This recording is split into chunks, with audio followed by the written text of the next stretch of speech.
Yo les gars, tout le monde, on se retrouve pour un nouveau débrief et on va débriefer le Real Madrid qui l'a emporté. Finalement, c'était vraiment très très dur pour les Madrilènes, mais ils ont gagné 2 buts à 1 à Celta Vigo dans un déplacement très très compliqué. On va bien sûr parler du match, parler des buteurs, parler des choses qui se sont bien passées et également des choses qui se sont moins bien passées parce qu'il y en a eu beaucoup. Pourquoi? Parce que le match a été vraiment vraiment compliqué. Le Real Madrid est parti avec 7 compos. Lucas Vasquez, bien sûr, avec l'absence de Carvaral pour de très longues durées. Militao, Courtois, Chouameni, Valverde et Camavinga au milieu de terrain. Et finalement, Rudiger, Fran Garcia à gauche, Bellingham, Vinicius, Mbappé, le trident sans Rodrigo, bien sûr. Peut-être ça va faire débat. Il va attendre les contre-performances pour entendre ça, mais Rodrigo encore sur le banc.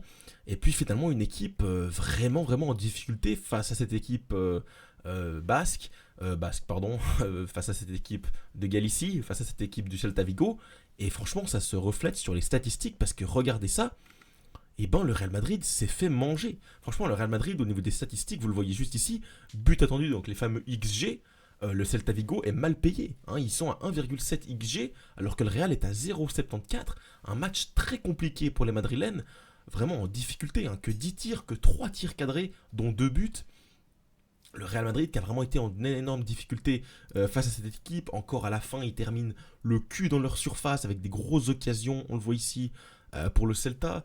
Finalement, c'est pas un match qui est maîtrisé. C'est pas un match où tu peux ressortir et tu te dis bon, alors là, on commence quelque chose. Non, finalement, c'est un match voilà, qui a plutôt bien commencé, on va le dire. Là, voilà, avec le but ici. On se dit peut-être que le Real Madrid lance un peu sa dynamique, il marque ici le but de Mbappé, un beau but, on se dit pourquoi pas. Mais finalement derrière c'est vraiment très très laborieux avec de nombreuses actions du côté de Celta Vigo. Le but qui arrive, un partout. Finalement le but, mais même c'est un but qui est un peu en contre-attaque, c'est une belle passe de Modric.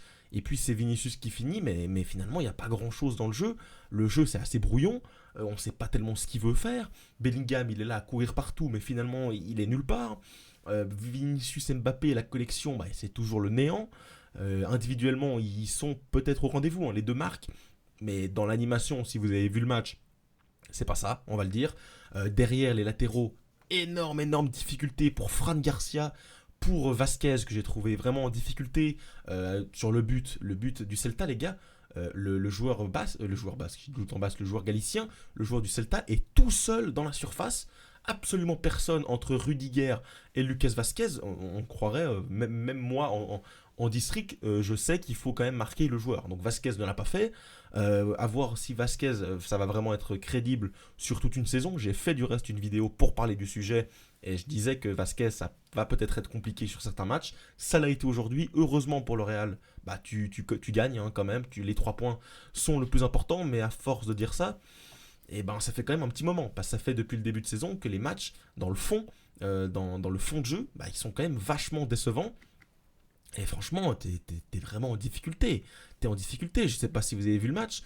On va bien sûr remettre la compo pour parler joueur par joueur. Mais moi, j'ai trouvé quand même un Bellingham vraiment emprunté. Un Vasquez emprunté. Militao, Rudiger, ils se sont fait beaucoup prendre en contre. Ils ont beaucoup eu de joueurs à gérer. Iglesias qui a fait un très bon match.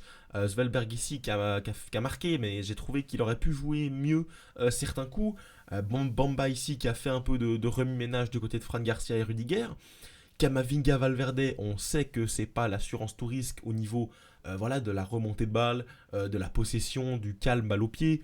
Finalement, c'est des joueurs qui courent partout mais qui sont pas vraiment stables. Chouameni a été invisible dans le match, je ne l'ai pas vu. Vraiment, je l'ai découvert sur une faute à la 60e. Je me dis, ah bon, il y a Chouameni sur le terrain, vraiment, voilà. Chouameni, vous connaissez mon avis, c'est un joueur que je ne porte pas dans mon cœur juste pour le style de joueur, je n'ai rien contre lui. Mais voilà, je trouve qu'il est transparent et encore une fois ce soir, Vinicius Mbappé, ils sont finalement un peu isolés du reste du bloc. Ils font leur match, ils mettent leur but, ok. Bellingham, j'ai pas aimé son match. Et derrière, voilà, t'es vraiment sur un match non maîtrisé, sur un match à l'extérieur, sur un bourbier qui part un peu dans tous les sens. Tout peut arriver.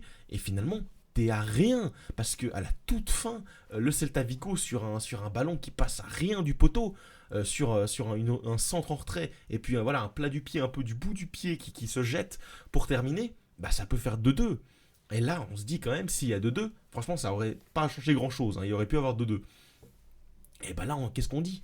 qu'est-ce qu'on dit sur Mbappé qui, soi-disant, veulent se remettre, beaucoup d'internationaux qui n'ont pas été en sélection, je pense à Rudiger, je pense à Vinicius, je pense à Mbappé, je pense à beaucoup de monde, et finalement sur le terrain, eh ben ça donne pas grand-chose, t'es obligé de te reposer sur les entrées, notamment de Luka Modric qui a été très bon, pour vraiment faire la différence et pour assurer la victoire. Luka Modric, 87 ans, 87 ans, qui doit rentrer pour délivrer son assist ici.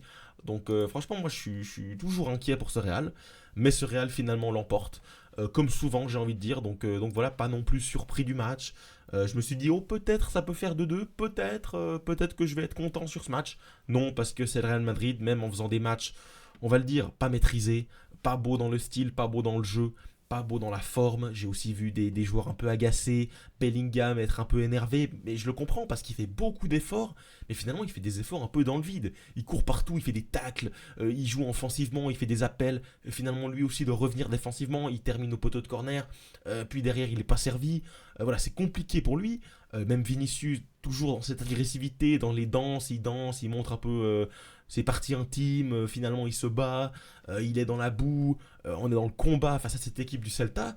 Finalement, est-ce qu'on ne devrait pas plutôt être, voilà, on est plutôt classe, on fait des passes, on va marquer, on va gagner plutôt facilement. Je trouve qu'ils ont vraiment besoin de se salir pour aller remporter ce match.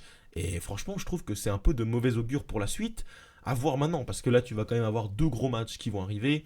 La réception, les deux sont des réceptions, hein, mais la réception de Dortmund en Ligue des Champions, ça sera mardi.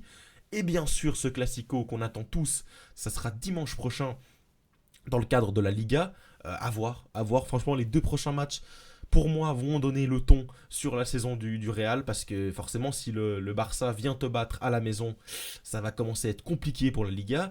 Et si tu commences à reperdre en LDC deux défaites de suite ou deux contre-performances de suite, ça peut aussi être compliqué. Parce que voilà, de ce Real Madrid, il n'enchante pas les foules. Forcément, ce soir, Mbappé est buteur, mais pas non plus un match incroyable. Il met que un but.